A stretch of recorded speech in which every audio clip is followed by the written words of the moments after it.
वेद संहिता सामवेद संहिता अथर्ववेद संहिता आम ये भाव में संहिता भाग जानीचे आमर वेद को संहिता ब्राह्मण आरण्यक उपनिषद ये भाव में जो विभाजन करा जायछि तार प्रथम विभाग हूँ संहिता भाग कहले मंत्र भाग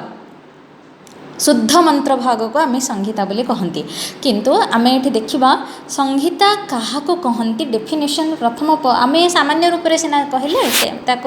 आम जदि कौन कर भाव में देखा माने टेक्निकाली देखा प्रकृत में संहिता कहले कौन संहिता पद प्रकृति ही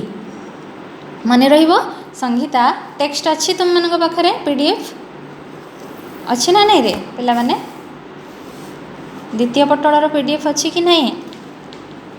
ना मु लिखी ना से पचारुचे अच्छी अच्छा संहिता पद प्रकृति ही तो पद प्रकृति पदर पद कहले तुम्हें जानीच धर अग्नि मिले पुरोहितम यज्ञस्य देव मृत्युजम होतारम रत्नधातमम ये अग्नि गोटे पद इले गोटे पद अग्नि इले पुरोहितम किंतु एमानकर प्रकृति कहले एमाने एकत्र प्रकृति कहले मूल स्वरूप रे से माने रहिबे आमे पद पाठ कले तो मूल स्वरूप को आमे भांगुचे मूल स्वरूप को भांगुचे माने आमे पद मानकर विच्छेद करूचे पदच्छेद करूचे सेटा को आमे पद पाठ बोली कहूचे तो मूल स्वरूप जहाँ तेरे ये पद प्रकृति को उबट केमती तार समास कर विग्रह वाक्य ता भी आमे देखिबा तो संहिता पद प्रकृति ही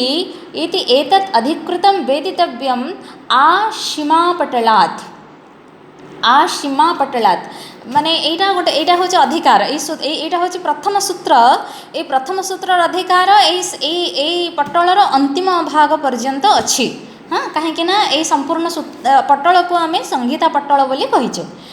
देख पद प्रकृति पदर सी केमिति समास करुचंती पदानी एटा खूब इम्पोर्टाट पिला माने मन रखिब पदानी प्रकृतिभूतानि जस्याः संहितायाः सात पद प्रकृति संहिता अत्र विकारः पदानां प्रकृतिभूतानि जस्याः संहितायाः पदानि प्रकृतिभूतानि नाम पदानि मूल स्वरूप रूपाणि पदमानंकर स्वरूप रे किछि परिवर्तन जोठी है नाही मूल स्वरूप रे से स्थित अछंती ताकू आमे पद प्रकृति कहले पद प्रकृति कहला माने संहिता ता माने वर्ण मात्रा स्वर साम संतान बल यही 6 प्रकार उच्चारणगत जो तथ्य अच्छी से किसी भी परिवर्तन है ताहा मूल स्वरूप क्षुर्ण अच्छा जो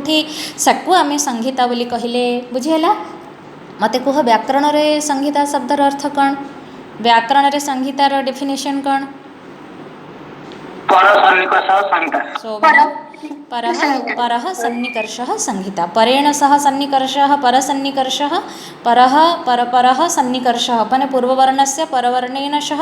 जः सन्निकर्षः नाम संधिः भवति सह संहिता नाम संधिः तो संपर्क होची पूर्ववर्ण एवं परवर्ण सांगरे ताको आमे संहिता बोली कहूचे ता माने सेठी संहिता शब्दर अर्थ होची संधि किंतु एटा भी संधि प्रकृत रे तुमे पदमान को एकत्र कहिबाटा गोटे संधि तुमे संगीत अग्निमीळे पुरोहितम यज्ञस्य देव मृत्युजम होतारम रत्नधातमम एटा पूरा पूरी कहब किसी पद भांगीबनी कौन समास पदच्छेद करबनी स्वर रे परिवर्तन करबनी तो एटा संधि ही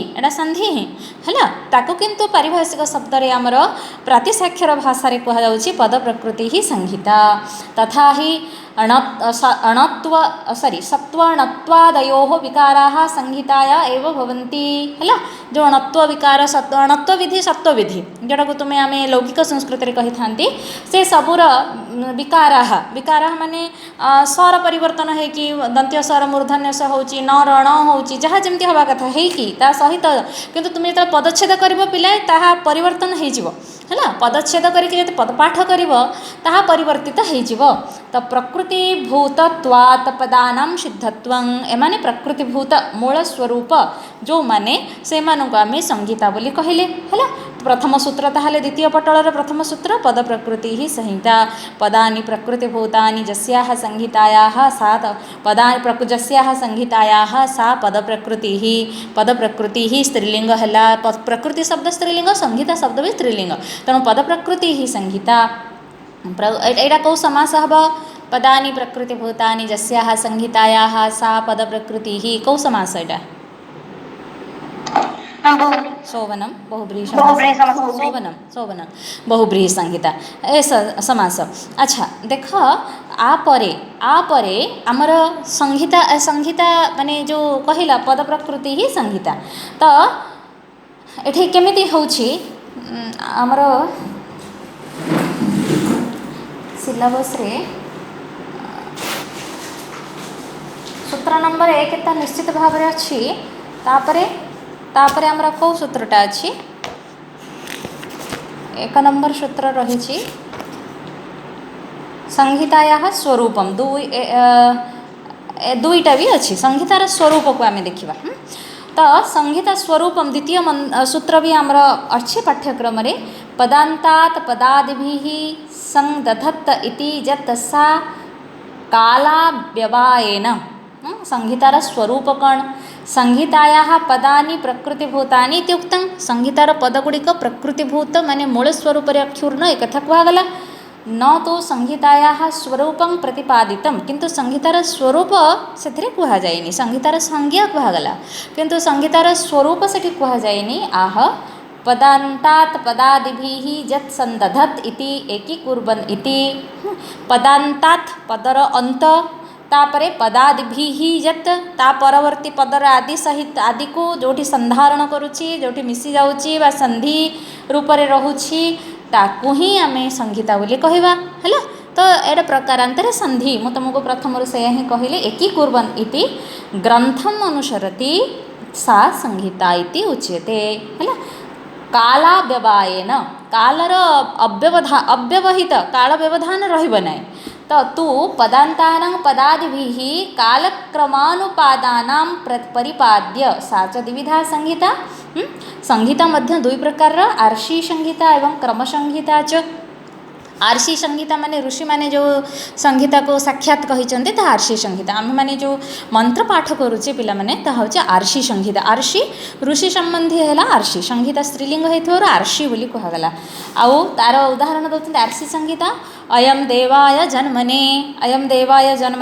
एटा ऋग्वेदर प्रथम मंडल 20 नंबर सूक्तर 1 नंबर मंत्र अयम देवाय जन्मने क्रम संहिता। ताको क्रम रे केतले कहिबो क्रम पाठ करिवो ना। तो पर्जन्याय प्रगायत तो एटा पर्जन्याय प्रगायत एटा होची मंत्र ताको क्रम रे पाठ कले कोन करिवो पर्जन्याय प्रगायत गायत दिवह पर्जन्याय प्रगायत दिवह हैला। मंत्र होची मु तुमको लेखे पर्जन्याय प्रगायत दिवह एटा होची मंत्र।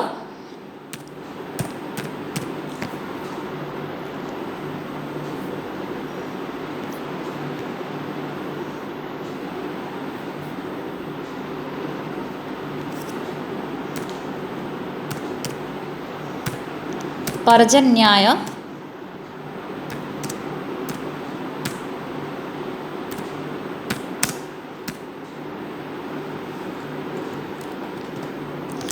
प्रगायत दिवह हैला। हम स्क्रीन प्रेजेंट है करे नि मु करूची लेखिकी करूची टिके टिके अपेक्षा करो।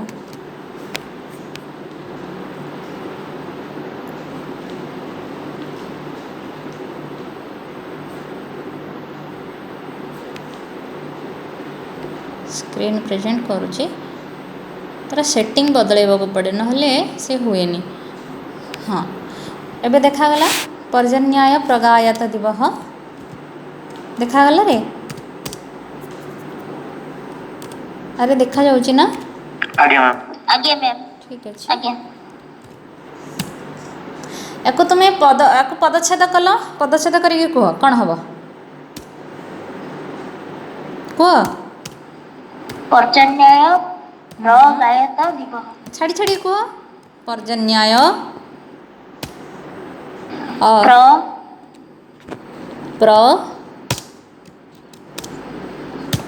गायत दिवह एथरे किसी संधि नहीं कि समास मध्य नहीं। संधि समास थिले हमको पुणी भिन्न भाव में लिखा पड़ी था।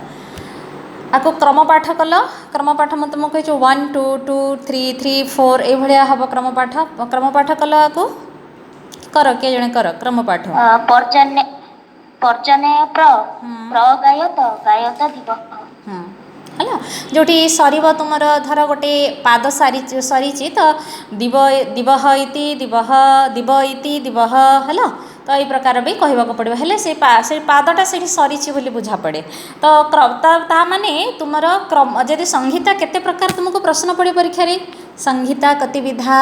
ଅବଜେକ୍ଟିଭ ଟାଇପ୍ ପ୍ରଶ୍ନ ସଂହିତା କତିବିଧା ଦ୍ୱିବିଧା ମନେ ରଖ ଲେଖି ରଖ ସଂହିତା କତିବିଧା ସଂହିତା ଦ୍ୱିବିଧା आर्षि संहिता क्रम संहिता चेति आर्षि संहिता क्रम संहिता चेति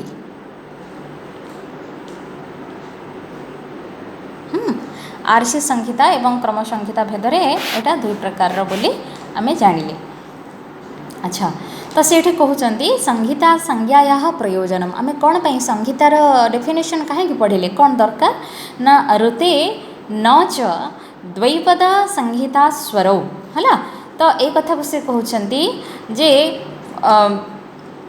माने क्रम पाठ जदि तुम करवानी आम जानिले संहितार स्वरूप जानिलु आमको केते प्रकार स्वरूप माने गोटे हूँ संहिता आर्षि संहिता माने मूल स्वरूपर संहिता आउ गोटे आमको पदच्छेद कला परे जो क्रम पाठ करुचे सी भी गोटे संहिता है पदच्छेदटा ताको केवल जानापी क्रम पाठ करने पदच्छेदटा बा पदपाठटा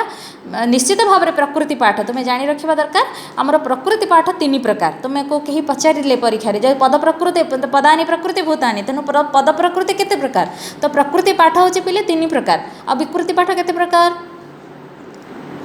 विकृति पाठ केते प्रकार पिलाए 8 प्रकार शोभनम किए मन रखी 8टा जाक विकृति पाठ कह 8टा जाक विकृति पाठ कहार मन अच्छी कौन कौन किए कहि परिबो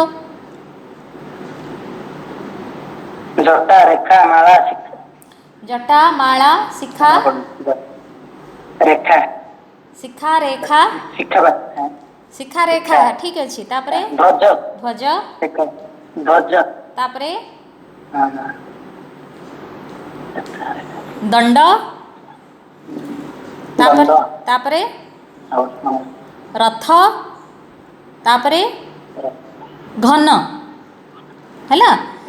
घन 4 प्रकार श्लोक अच्छी से श्लोक मन रख मन रही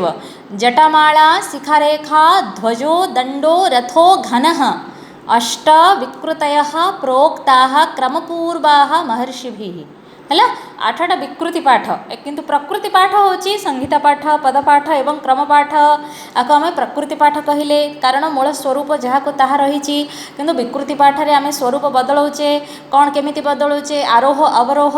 हाँ आरोह उत्क्रम व्युत्क्रम संक्रम इत्यादि क्रम रे आमको पदमानंकर क्रम को बदलैवा को पड़ुचे तेणु ताको विकृति पाठ कुहाई बुझिपार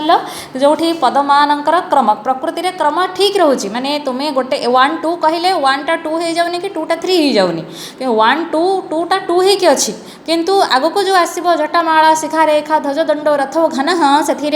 एक नंबर पदटा 3 नंबर माने 1 नंबर पदटा 3 रे पढ़ा जाई पारे 3 नंबर पदटा 1 रे पढ़ा जाई पारे ए प्रकार क्रम परिवर्तन अछि जोथि पय से माने विकृति पाठ एवं ए माने प्रकृति पाठ बुझियला काहे कि ता माने पद सॉरी प्रकृति पाठ 3 प्रकार एवं विकृति पाठ होचे 8 प्रकार तो आमे को काहे कि से कहउछन प्रयोजन कौन आमे संहिता स्वरूप कहीं जानिले बा संहिता संज्ञा कहीं कले तार कारण से कहते जे क्रमपाठ बिना हाँ तो 2टा पद भितर रे जो संधि होती ए कथा तुम्हें कह जानीपरनी आम पदच्छेद कले तो जानीपर जे तुम्हें मु कहबी एबे बाघरी ही गोटे पद कहली ए बाघरी पदटा मुझे जाए तुम्हें ताको छेद करन भांगिन तो कौ 2टा पद मिसिकी बाघरी होती तुम्हें जानीपरनी से केमिति भाव में है ये कथा को भी ये संहितार से कहते तो तुम्हें जे जे पदच्छेद कर क्रमपाठ करन पदच्छेद आम कहीं करते क्रमपाठ करने क्रमपाठ कौन कराए मंत्र मनी रखापी कराए स्मरण रखापी कराए तेणु जितेबाला जाए तुम्हें पदच्छेद करन से जाए तुम्हें जानीपरनी कौटी पदमानकर संधि होती तो ये आम संहितार स्वरूप जानिले बुझीगला ना संहिता कौन एवं कहीपर है संहिता कौन एवं तुम्हें जानीपर एवं कहीपर हाँ संहिता पर विवृत्ति अच्छी आगे संहिता लेख छोट काटिया यहाँ छोट कथाटे बेस बड़ कथा नहीं किंतु बहुत गुरुत्वपूर्ण ए पटलर एटा हूँ जो कहते भित्तिभूमि ए भित्तिभूमि ना पटल पढ़ी पारनि तो संहिता संहिता संहिता संज्ञावली लेख पद संहिता पद प्रकृति ही कल देकी लेख संहिता पद प्रकृति ही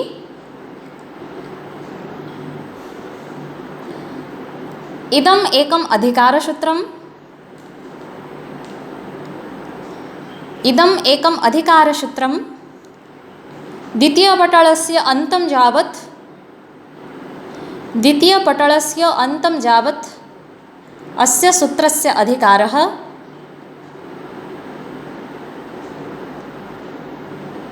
अस्य सूत्रस्य अधिकारः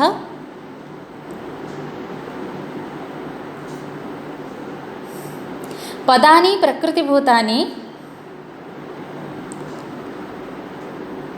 अस्य सूत्रस्य अधिकारः पदानि प्रकृतिभूतानि यस्याः संहितायाः सा पदप्रकृतिः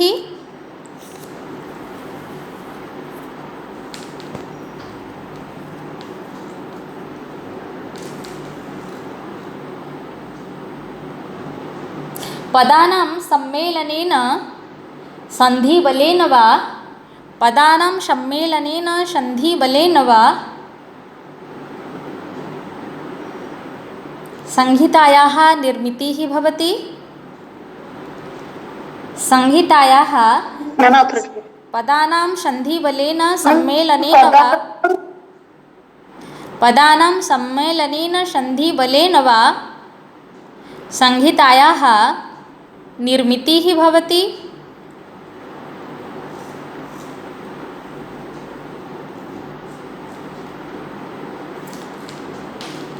अस्मिन् प्रातिशाख्ये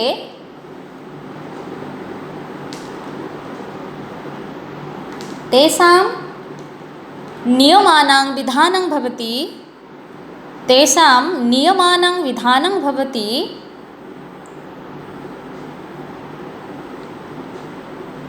येषाम् आधारेण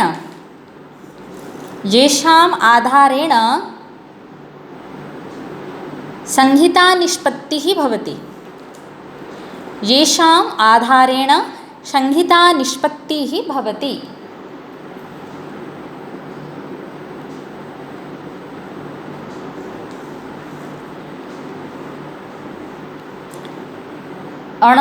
अणत्वशत्वयोः विकारः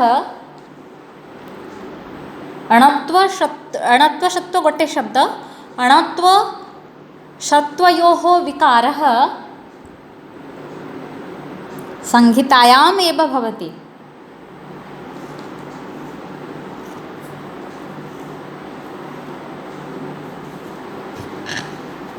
अत्र प्रकृतिभूतकारणात्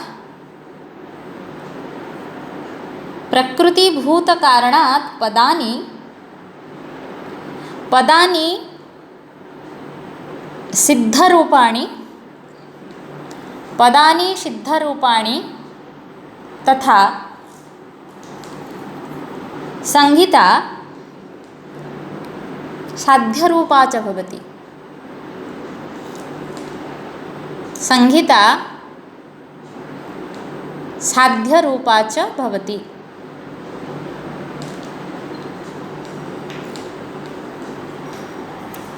खरे लेख पदान्तात् पदासूत्र लिखिब तुम्हें मु खाली कहि दउची पदान्तात् पदादिभिः सन्दधत् इति जतसा काला व्यवधायेन काल अव्यवधायेन कालर समयर व्यवधान रहिबनी अव्यवधान रे तो ताको आमे संहिता बोली कहूचे एटा संहितार स्वरूप तेणु आको बुझेकिरी लेख जे संहितायाः स्वरूपं प्रतिपाद्य आचार्यः शौनकः पदानां स्वरूपं प्रतिपाद्य आचार्यः शौनकः उल्लिखति यत् उल्लिखति यत् पदान्तानां पदादिभिः सह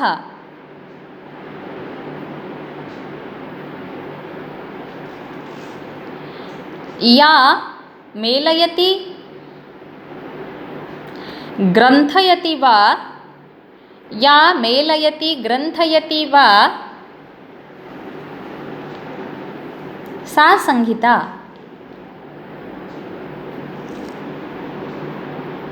पूर्वपदस्य अन्तिमवर्णेन सह पूर्वपदस्य अन्तिमवर्णेन सह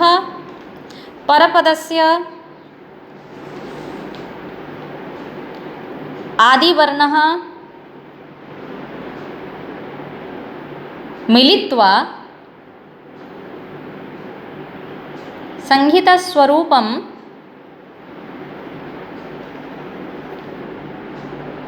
रचयति।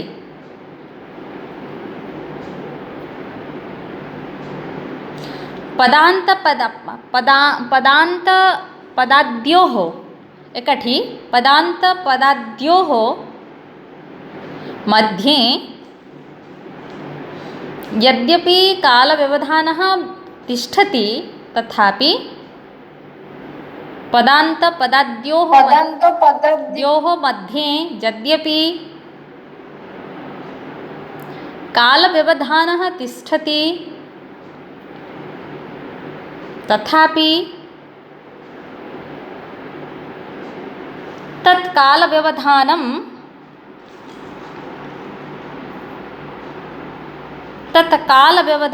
उपेक्ष्य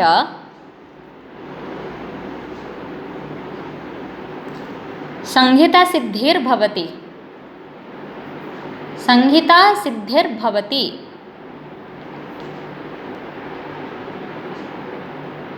एषा संहिता द्विविधा। एता संहिता द्विविधा आर्षि संहिता ब्रैकेट रे ऋषि दृष्टा संहिता। आर्षि संहिता ब्रैकेट रे ऋषि दृष्टा संहिता। उदाहरणं लेख। ऋषि दृष्टा संहिता उदाहरणम् अयं देवाय जन्मने। अयं देवाय जन्मने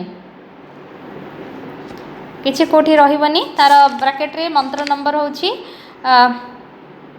अयं देवाय जन्मने 1-20-1 इठी मंत्र संख्या मु भूल लिखी अयं देवाय जन्मने सेटा नंबर एटा होछि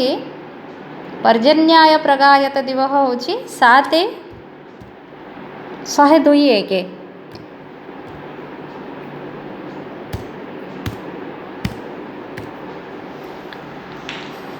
दुई रे क्रमसंहिता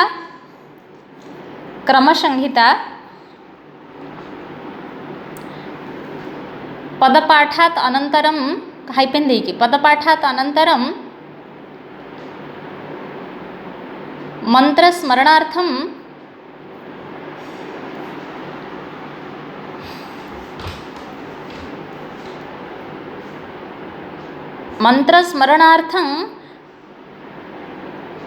प्रकृतिपाठं क्रमसंहिता इति उच्यते। उदाहरणम् इडे तले जोटा लेखा है सकु लेख पर्जन्य आकु लेख एटा तो एमती लिखिब तो ए भली भाव में लेख हैला। एटा होची संहिता एमती ताकु तुम भांगिकिना लेख संहिता पाठ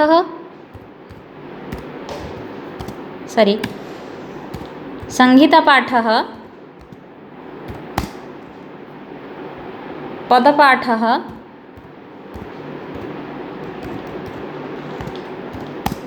तापरे को कर क्रमपाठ।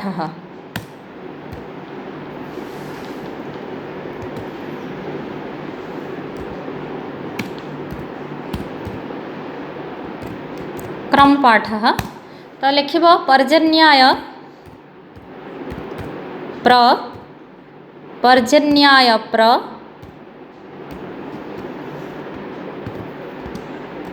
प्रगायत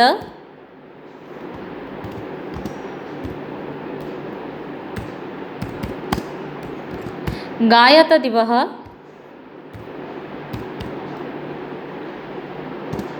गायत दिवः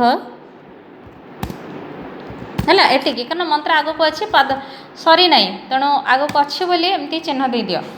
तो पर्जन्याय प्रगायत गायत दिवः क्रमपाठ है तो तार तल को आउ टिके लेख आम कहीं संगीता संज्ञार संज्ञा कहीं जानिले बा तार स्वरूप कहीं जानिले लेख क्रमपाठं बिना क्रमपाठं बिना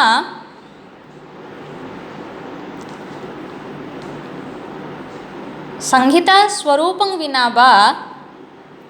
संहिता स्वरूपं विना बा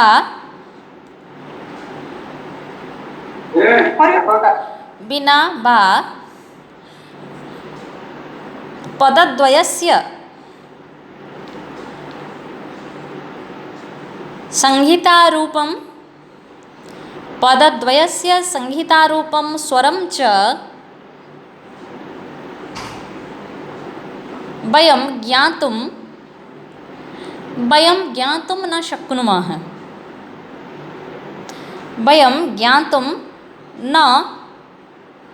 शक्नुमः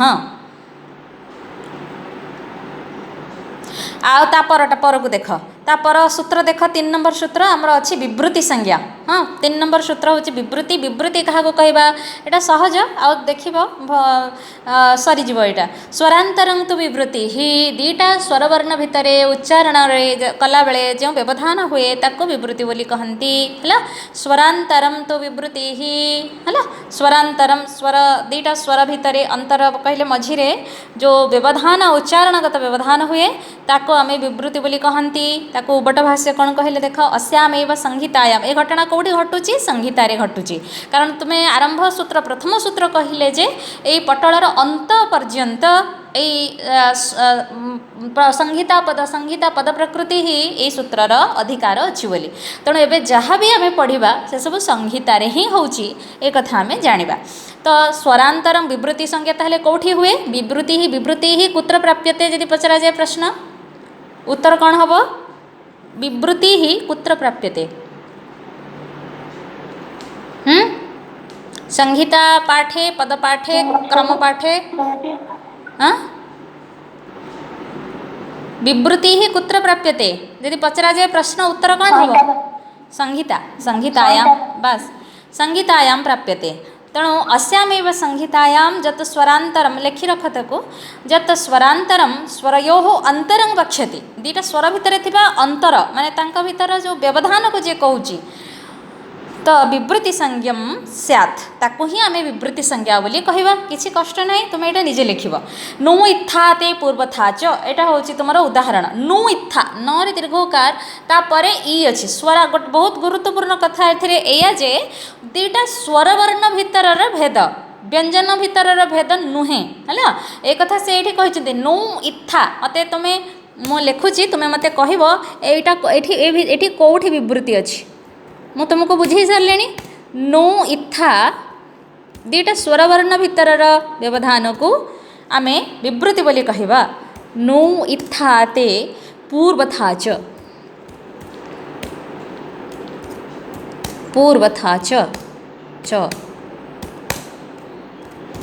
हाँ आरण यहाँ ऋग्वेदर सब ऋग्वेदर मंत्र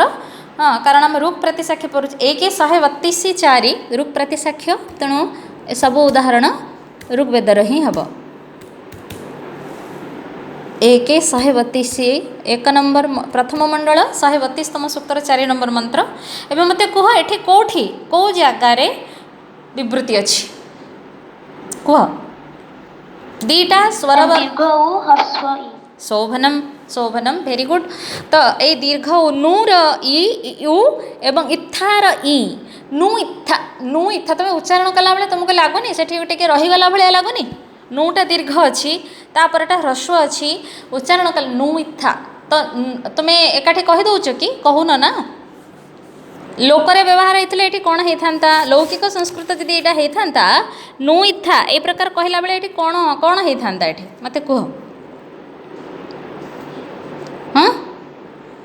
नु इथा जो लौकिक संस्कृत होता कौन होता अरे कौन होता उ आउ ई कौन होता दीर्घ उ एवं हर्ष ई कौन होता अरे कौन बसी जाऊच कुह दीर्घ उ एवं हर्ष ई मिसले कौन होता ओ नाई ओ हवा नाई न्वी न्वी वो फलारे हर्षईकार होता है न्वित्था होता जदि लौकिक संस्कृत होता न्वित्था न रे वो फला हर्षईकार कारण पर हर्षई अच्छी इत्था होता किंतु ये वेद वेदरे प्रयोग भिन्न प्रकार आपको विवृत्ति संज्ञा बोली आम कहवा नो इत्था ते पूर्वथा तो विवृत्ति संज्ञार प्रयोजन कौन ना से कहते कि माने जदि विवृत्ति संज्ञा माने गोटे पटे स्वरवर्ण थी आ गोटे पटे दीर्घवर्ण थी हाँ अथवा दी पटे जाक दीर्घवर्ण हो तेबे ताको विवृत्ति संज्ञा तेबे ताको विवृत्ति बोली हमें कहीपर किंतु दीटा जाक जदि स्वरवर्ण हो ताहले ताको विवृत्ति कहवा नहीं बुझीगला विवृत्ति क्या कहती है गोटे दीर्घ गोटे ह्रस्व हम जोटा होता किंबा दुईटा जाक जदि दीर्घ हम तेबे जाइए आम ताको विवृत्ति बोली कहवा दीटा जाक वर्ण जदि ह्रस्व वर्ण हम तेबे आम ताको विवृत्ति बोली कहबानी प्रथम कथा जे दुईटा स्वरवर्ण भितर व्यवधान उच्चारणगत व्यवधान को आम विवृत्ति बोली कहले किंतु तापरे या कहगला जे जोठी गोटे दीर्घवर्ण एवं गोटे ह्रस्ववर्ण रहिबो किंबा दुईटी जाक दीर्घवर्ण रहिबो तेबे जाइए आम ताको विवृत्ति कहीपर दुईटा स्वर ह्रस्ववर्ण थिले आम विवृत्ति कहीपर नहीं है जथा नु इत्था ते पूर्वथा यहाँ हूँ ते पूर्वथा च यही हूँ तुमर तापर अच्छी विवृत्तिर समय आम आसंता काली क्लास रे पढ़िबा।